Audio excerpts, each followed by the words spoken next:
Are you having trouble with the allow others to add you by ID feature online app? If people can't find you or find your account using your line ID, or the setting isn't working as expected, in this video we will know how to fix this problem of allow others to add you by ID on line app. So the first thing you have to do is to go to line. Here in this page you will go to the sign of settings. In this window of settings you will search about this window of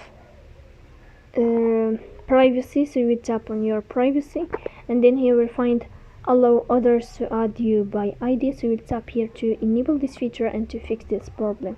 So this is how it works. If you enjoy watching this video and if this video is helpful for you, don't forget to support us by like and subscribe. See you next time.